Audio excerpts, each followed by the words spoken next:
Jadi begini, sekarang itu sangat gampang kalau kita ingin menjadi seorang investor. Oke.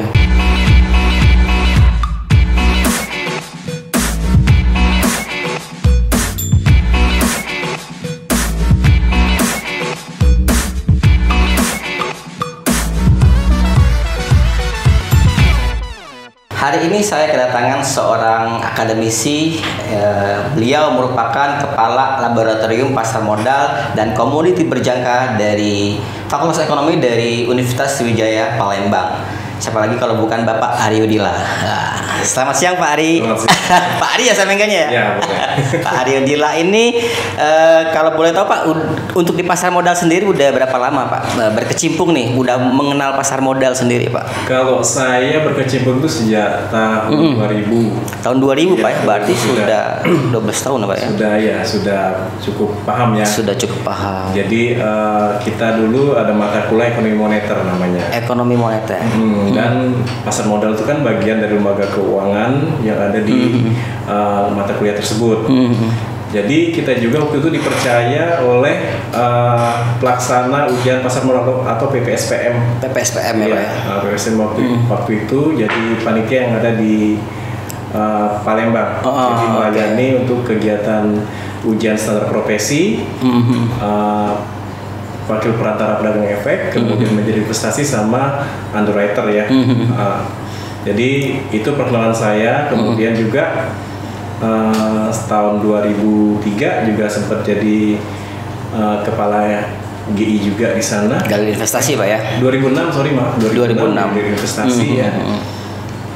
Kemudian saya sibuk di luar jadi konsultan dan lain-lain. Kemudian saya gabung lagi di sini. Jadi memang selain dari Kepala Laboratorium Pasar Modal dan Komoditi Berjangka sendiri, Pak Adi juga emang mengajar Pak sebagai dosen gitu ya? Dosen pada mata kuliah pasar modal juga. Mata kuliah pasar modal di. Nah ini menarik sih Pak sebenarnya, kenapa saya juga mengundang Bapak Adi ke sini. Artinya kalau dari data sekarang kan Pak ya, istilahnya ya sejak masa pandemi lah Pak.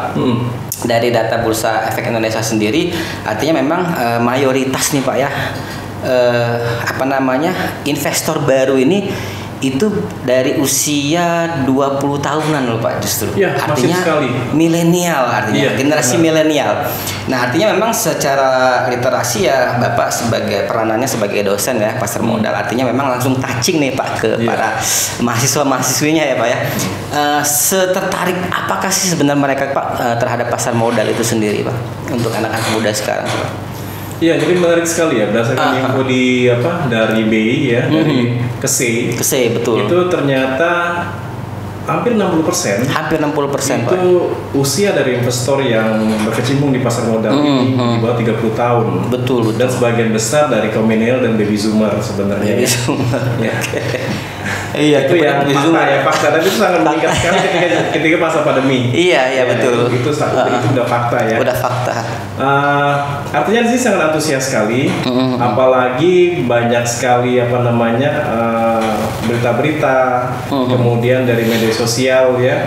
Bagaimana orang itu cepat kaya ketika ikut di investasi portofolio seperti saham, obligasi ya, mulai pasar modal maupun komoditas seperti Bitcoin dan komoditas lainnya. Capital market lah Pak ya. Ya, capital market kayak gitu.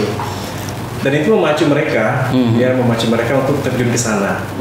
Jadi posisinya tuh sangat-sangat menarik sekali ya perkembangan akhir-akhir ini. Cuman kondisi itu tidak disertai dengan tingkat pemahaman dan kehati-hatian yang tinggi terkait apa itu risiko dan juga bagaimana potensi keuntungan ya yang ada di portofolio investasi tersebut. Nah, itu yang masih mengkhawatirkan saat ini.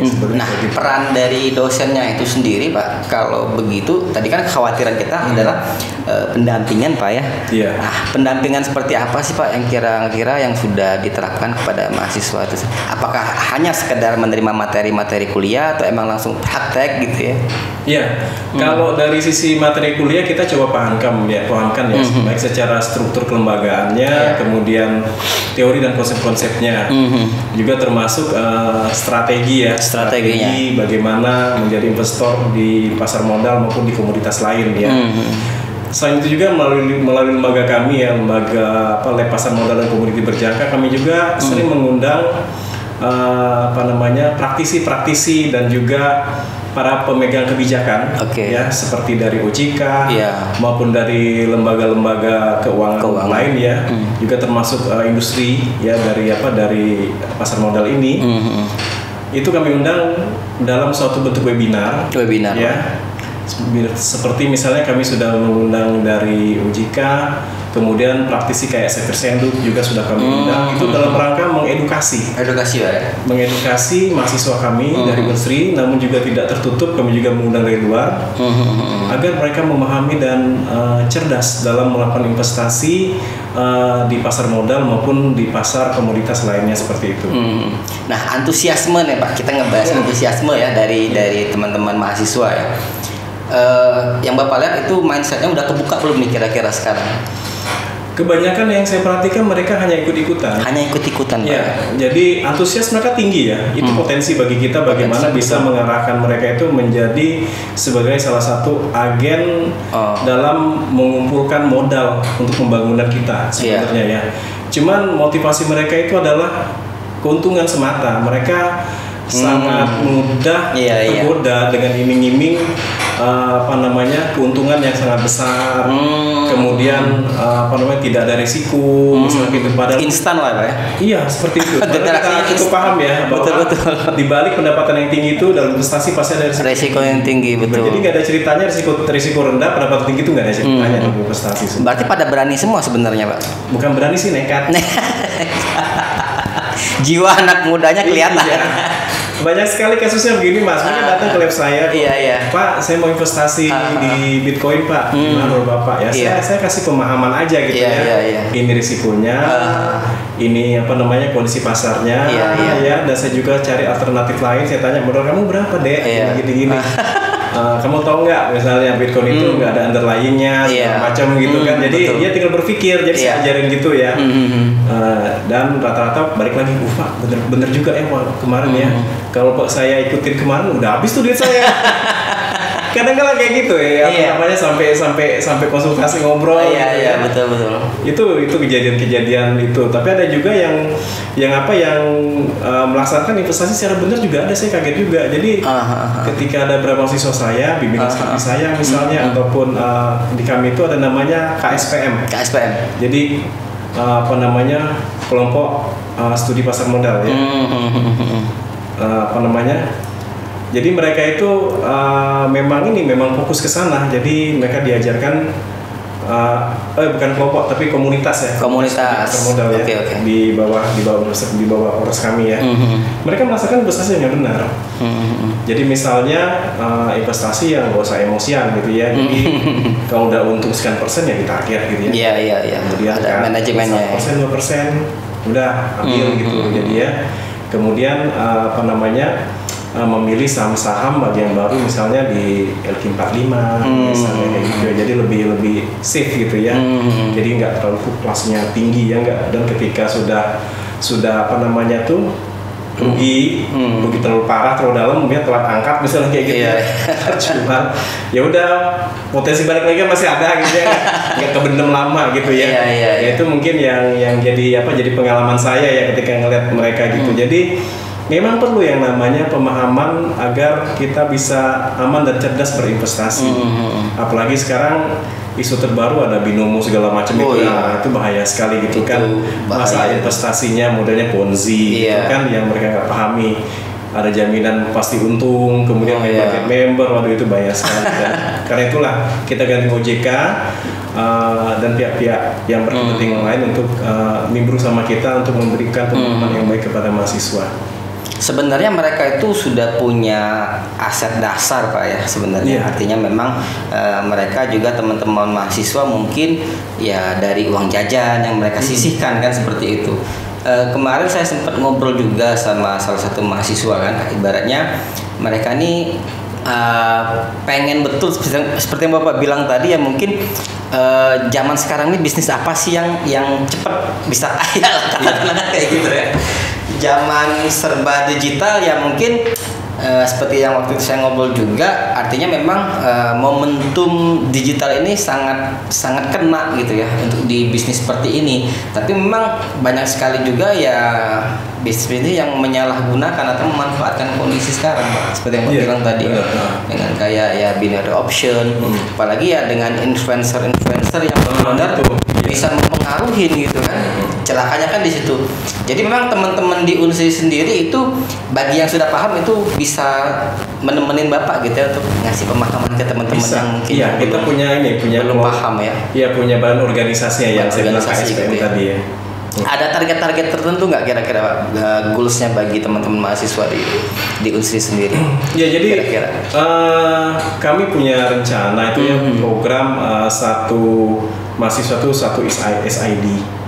Satu mahasiswa ya, tentunya kalau kita bicara lewat jalur pasar modal ya, paling nggak mereka melewati level SPM level 1 maupun SPM level 2 ya. Minimal itu ya. Ya, sekolah pasar modal level 1, sekolah pasar modal level 2. Di sana kan cukup banyak pemahaman ya, mulai dari kelembagaan pasar modal, produk-produknya, tata cara perdagangan, kemudian aksi corporate ya, corporate actionnya juga termasuk fundamental dan technical analisis ya. Jadi harapannya setelah itu mereka bisa cukup paham gitu kan. Nanti kita kuatkan lagi dengan kuliah umum atau webinar-webinar yang menggunakan praktisi seperti seperti dari OJK ya, dari segi pemerintahan maupun lembaga-lembaga lain lah yang terkait di sini ya. Nah, harapannya dengan kematangan itu mereka bisa paham posisi mereka. Jadi kalau modal mereka sedikit, pemahaman mereka rendah ya, kita sarankan misalnya ikut main di saham atau obligasi ataupun reksadana ya. Tapi kalau mereka sudah merasa paham, modal mereka banyak ya, mungkin bisa kalau berani coba dikit dulu ya di derivatif misalnya kayak gitu di derivatif ataupun di kripto. Tapi saya pikir ya itu kalau enggak mental spekulan, kayaknya nggak usah coba-coba deh gitu ya. Apalagi mentalnya baru ikutan influencer gitu. Itu bahaya sekali ya. Sebenarnya dengan bermain di saham sama obligasi aja, dengan kondisi kita sebagai mahasiswa yang masih belajar sudah cukup lah. Iya, sudah cukup. Kecuali kita punya banyak waktu luang ya, yang harus melototin gitu ya setiap saat ya. Karena isu yang main di sana itu kan, kalau di kripto itu kan banyak eksternalnya yang bermain di sana. Karena mereka nggak punya underlying masalahnya. Jadi seperti itu masalah. Tapi menjadi tren sendiri sekarang. Nah, itu masalahnya. Ini bahaya. Bahaya sekali. Jadi saya bilang sama mereka itu, kamu punya duit berapa? Saya bilang mau main kripto. Kamu satu keping kripto itu berapa sih Bitcoin itu? Saya bilang. Ketawa ya Pak ya. Ya udah, kamu pikir ulang deh. Padahal banyak aset lain yang bisa kamu pakai ya untuk investasi. Saya bilang kayak gitu, dengan lebih benar dan lebih aman, saya bilang gitu. Jadi memang sudah jadi standar gaya hidup sendiri Pak. Iya, ada kebanggaan bagi mereka. Ada kebanggaan gitu, bagi mereka gitu ya, untuk invest sekarang ini. Jadi memang ketika kalau saya sering ngobrol sama teman-teman yang SPM misalkan, jadi handphone kalian itu ya jangan hanya dimanfaatkan untuk di sosial media saja, saya bilang. Kalau tidak ada aplikasi pasar modal atau aplikasi saham, artinya kamu belum jadi orang yang produktif untuk di zaman sekarang. Artinya kita di zaman sekarang teman-teman bisa nyari uang ya tentu dengan cara yang benar tadi Pak ya, artinya yang dengan yang legal gitu kan, tidak yang ikut-ikutan seperti itu kan. Ya, sangat disayangkan sekali. Mungkin seperti itu juga ya yang ditanamkan di teman-teman Fakultas Ekonomi Unsri Pak ya. Iya, benar sekali. Kalau ininya sendiri Pak, kalau dari dari rektoratnya sendiri menyikapinya gimana Pak? Ya, kami di sini sangat mendukung ya, semuanya sangat mendukung sekali apa yang dilakukan ya dalam rangka membuat mahasiswa itu semakin cerdas ya terkait investasi di aset manapun. Dan juga harapannya kita bisa menjadi satu bagian ya dari investor nasional yang bisa berkontribusi bagi pembangunan bagi pembangunan Indonesia kayak gitu. Jadi kami juga depan itu rencananya akan membuat lembaga lembaga sertifikasi ya untuk pasar modal maupun untuk pasar komoditi gitu kan, kita lagi jajakin. Kemudian ada MOU atau kerjasama ya juga, dengan Bursa Efek Indonesia itu sudah berjalan. Kemudian juga dengan ABI ya, anggota bursanya juga, dan juga dari perusahaan-perusahaan sekuritas lainnya itu. Artinya tujuannya itu mindsetnya sendiri sudah sangat komprehensif ya, sudah sangat terbuka sekali. Sudah sangat terbuka sekali ya. Ke depan nih Pak, kira-kira mahasiswa tadi bisa mengolah sendiri dengan mandiri ya Pak ya, targetnya tentu saja ya, walaupun dengan modal yang terbatas, tapi teman-teman juga mungkin bisa sudah mandiri melakukan interaksi dengan pasar modal juga kan, target kedepannya seperti itu. Ya, memang sebagian sudah melakukan itu. Ya? Jadi ketika saya melakukan SPM level 1, level 2 itu kan syaratnya kan dari BI, karena kita mitra kita Bursa Efek Indonesia perwakilan Palembang gitu ya, oleh Pak Hari Mulyono, kan syaratnya yang reguler itu kan harus membuka RDN ya. Kalau SPM bisa 100.000 kan? Ya. Minimal modalnya ya. Ya, jadi RDN yang otomatis dia punya SID ya. Dari KSE ya. Dari KSE ya. Ternyata yang saya kaget itu sebagian itu sudah punya. Artinya ketika dia aja. Jadi sebelum SPM itu sudah punya. Sudah sebagian sudah ada SID semua kayak gitu kan. Luar biasa. Artinya mereka sudah mulai duluan. Tapi itu tadi masalahnya. Iya. Apakah mereka itu buka SID itu karena benar-benar sudah memahami atau ikut-ikutan masalahnya. Nah, dan itu yang terjadi sebenarnya ya.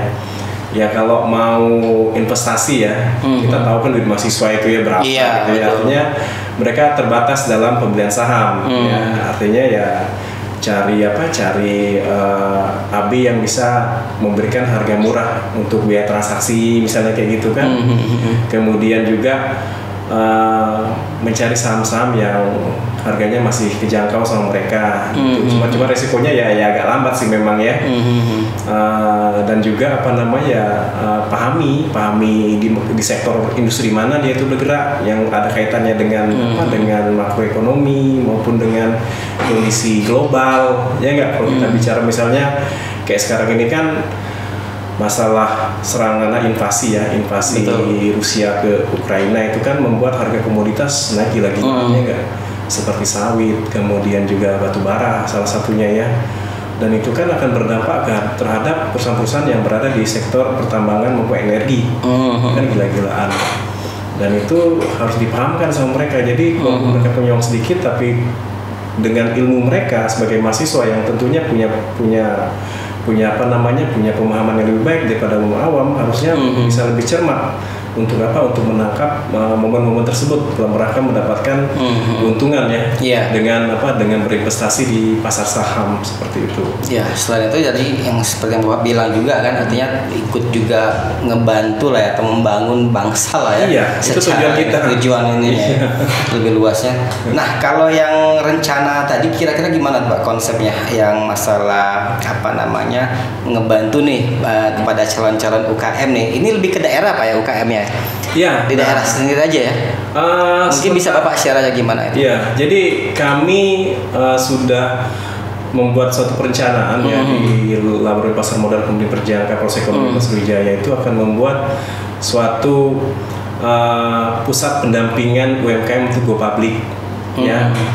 Di mana di sini menjadi salah satu program unggulan dari Dekan Proses Ekonomi. Harapannya nanti dengan adanya lembaga tersebut bagi UKM-UKM. Lembaganya udah ada nih. Lembaganya sedang kami siapkan. Sedang disiapkan. Mungkin nggak tahun ini ya, mungkin bisa berjalan. Tapi kami sosialisasi sudah berjalan sejak beberapa tahun kemarin ya. Harapannya bisa berjalan dengan baik. Harapannya bisa membantu dan memperkuat UKM-UKM yang masuk kategori untuk masuk papan akselerasi maupun papan-papan lain ya, untuk melompat ya dari akselerasi ke reguler misalnya kayak gitu ya. Untuk siap untuk go public. Nah, di Polsek Ekonomi sendiri itu punya 10 laboratorium 10 laboratorium selain laboratorium pasar modal dan komoditi berjangka. Kita punya laboratorium marketing, kemudian punya laboratorium multimedia, kemudian tech center, ada CPA ya. Itu nggak hanya di Fakultas Ekonomi berarti Pak? Apanya? Laboratorium tadi yang mengelolanya. Semua itu baru di Fakultas Ekonomi semua. Oh, semua itu di Fakultas Ekonomi. Iya, makanya jadi enak kerjasamanya. Luar biasa. Iya. Udah jadi nih ekosistemnya. Ekosistemnya udah siap. Termasuk bantu statistik ya. Analisis kuantitatif dan kualitatif gitu ya. Banget berarti. Jadi banyak sekali ini 10 lab. Nah, 10 lab ini nanti akan berkolaborasi memperkuat UMKM tersebut. Juga misalnya juga nanti ada organisasi itu ada lab perkantoran ya. Jadi perorganisasian gimana yang bagus, misalnya kayak itu kalau marketing kurang bagus, nanti kita bantu bagaimana memberikan pendampingan, bagaimana bisa marketing secara digital, misalnya kayak itu sehingga usahanya bisa lebih berkembang. Multimedia juga gitu, bagaimana nanti kerjasama dengan marketing, misalnya buat iklan, ya, buat konten-konten kreator, masuk pembuatan logo, misalnya segala macam itu kita sudah punya di Fakultas Ekonomi. Luar biasa keren. Jadi harapannya dengan kolaborasi kita itu kita bisa membantu UMKM ya di Sumatera Selatan ya, khususnya itu agar mereka bisa go public ke depannya. Itu cita-cita kami. Dan kami sedang bergerak ke arah sana. Nanti kita harapannya bisa kerjasama dengan dinas perindustrian. Betul. Kemudian juga dengan otoritas jasa keuangan OJK dan tentunya dengan bursa efek Indonesia dan ABI mitra kami. Betul. Seperti itu. Berarti memang UKM tadi dalam perencanaannya itu memang difokuskan untuk menuju IPO berarti Pak? Iya, IPO. Seperti itu. Targetnya ke sana ya. Targetnya ke sana. Kira-kira kapan Pak bisa terrealisasi lab itu? Labnya sudah ada, cuma wadahnya itu ya. Target kami sebenarnya tahun ini. Pak. Tahun ini, cuman karena masih COVID ya. Rencana kita tuh tahun kemarin sebenarnya, tapi tidak memungkinkan kalau kita buat workshop itu secara offline karena sedang COVID. Nah, mungkin ini ketika tren COVID sudah turun, mungkin agak bisa kita laksanakan. Saya sudah berkoordinasi dengan Pak Hari Mulyono selaku Kepala Bursa Efek Indonesia Perwakilan Sumatera Selatan ya. Dan beliau sangat support terkait hal tersebut seperti itu. Oke Pak Ari, terakhir nih mungkin ada pesan atau tips bagi teman-teman milenial atau mahasiswa nih, kira-kira gimana sih cara yang tepat untuk mencoba untuk bertransaksi di pasar modal? Iya, jadi begini, sekarang itu sangat gampang kalau kita ingin menjadi seorang investor. Ya, dengan modal sedikit. Ya, saya bilang tadi nggak kayak dulu Pak ya? Iya, kalau kami dulu modalnya 20-30 juta dulu, ya, baru bisa jadi punya SID ya, punya menjadi seorang investor di pasar modal Indonesia ya, atau di Bursa Efek Jakarta Tapi sekarang dengan modal 100.000 aja sudah bisa. Ya. Nah, cuman di sini yang harus dipahami, kita itu harus berinvestasi di lembaga yang legal dan harus cerdas ya dalam melakukan investasi tersebut. Jadi pastikan dulu tempat berinvestasi tersebut legal, artinya di bawah OJK. Artinya legalitas dulu nih yang harus diperhatikan ya. Legalitas ya, di bawah otoritas jasa keuangan ataupun di bawah Bapepti kalau seandainya komoditas. Kemudian lagi harus cerdas, cerdas memilih produk investasi yang kita pilih, instrumennya ya Pak? Ya, instrumennya yang kita sesuaikan dengan pemahaman kita dan kemampuan kita secara finansial. Jangan sampai kita ikut kontrak tapi ketika harga turun kita nggak bisa ikut selesai kayak gitu ya nggak? Itu masalahnya ya, nggak paham. Artinya mulailah dengan saham atau obligasi dulu. Saham atau obligasi ya, yang murah dulu kan, saham kan yang gocap juga ada, tapi salahnya biasanya yang gocap itu bahaya itu ya. udah parah sekali ya. Carilah yang kira-kira dengan modal yang kita punya itu bisa membeli beberapa, cukup untuk beli 1 lot ya. Minimal 1 lot ya, tapi jangan harga segitu juga. Pahami perusahaannya. Pahami perusahaannya, bagaimana prospek usaha dia ke depan. Emitennya artinya. Emitennya dipahami. Juga termasuk laporan keuangannya. Ya karena mahasiswa kan nggak bisa kemana-mana ya karena masih sedikit ya nggak memahami juga terkait bagaimana prospek usaha tersebut baik dari segi dari segi kebijakan pemerintah maupun dari segi siklus ekonomi dan juga dari global. Kalau memang mau investnya sifatnya beli dan simpan gitu beli dan simpan. Iya. Artinya secara makro ya. Ya secara makro. Jadi kita bicara fundamentalnya. Tapi kalau mau jadi trader ya, mau jadi pedagang ya intinya kita harus rajin-rajin nongkrong kayak gitu ya, nongkrong kemudian cari momentum gitu ya. Cari momentum berdasarkan informasi-informasi yang sedang berkembang ya, yang terkini ya. Jadi hal-hal yang sifatnya misalnya bicara tentang isu-isu gitu ya, kemudian konflik-konflik ya, betul. dan kita arahkan itu, kita hubungkan dengan industri-industri yang berada di bidang tersebut. Nah jadi itu juga harus kita pahami, makanya perlu belajar tentang makroekonomi. Ya.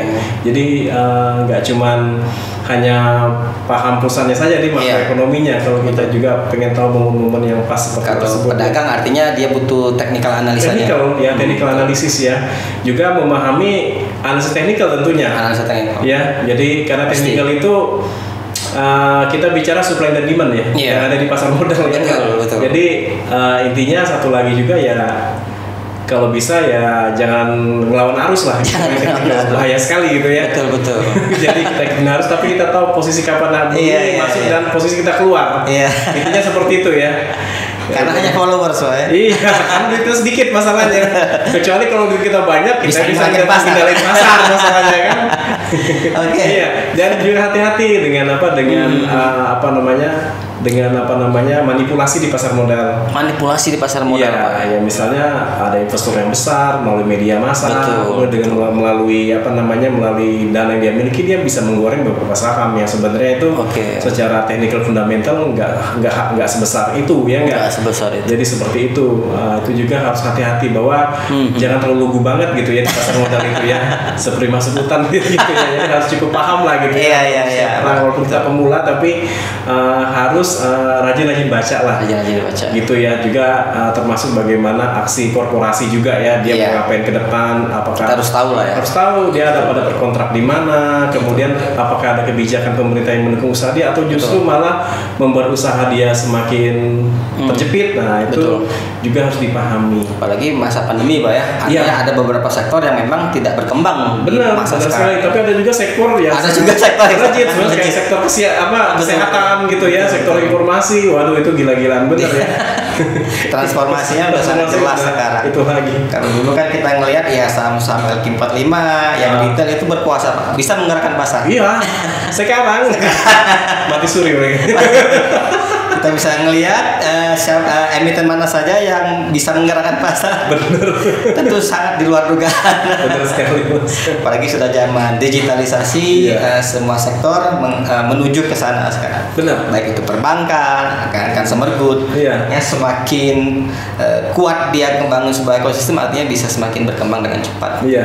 Kemajuan teknologi digital itu suatu keniscayaan untuk kita tolak. Jadi harus ikut manfaatkan ya. Oke, terima kasih Pak Adi. Jadi pesan terakhir tadi adalah bagi teman-teman ya nggak usah khawatir lah ya untuk mencoba di pasar modal. Yang paling penting adalah legalitasnya dulu nih ya yang harus kita pegang. Jangan sampai kita nggak tahu perusahaannya, tidak terdaftar apalagi baik di OJK ataupun di Bapepti, itu sudah sangat berbahaya. Artinya bukan hanya resiko pasar yang terjadi, resiko hilang duit. Duitnya masuk kantong pribadi. Pamer-pamer lagi di TV ya. Iya. Untungnya udah ketangkep Pak. Iya. Masih banyak Pak ya? Masih banyak. Iya. Ini PR-nya inilah Pembuat kebijakan loh Pak. Jadi memang mereka harus bertanggung jawab. Jangan sampai nih kita yang sudah benar di jalan yang benar menjadi korban Pak. Benar. Akhirnya masyarakat pesimis terhadap investasi ya. Bahaya sekali. Jadi mereka kira ya sama saja ketika mendengar kata pasar modal atau saham. Itu kan bisnis yang itu tadi. Padahal beda ya. Kita legal. Oke, terima kasih Pak Ari atas waktunya. Bagi teman-teman yang pengen request kira-kira teman-teman lagi boleh di komen di kolom komen. Bagi yang belum subscribe boleh bantu subscribe, like dan share. Terima kasih.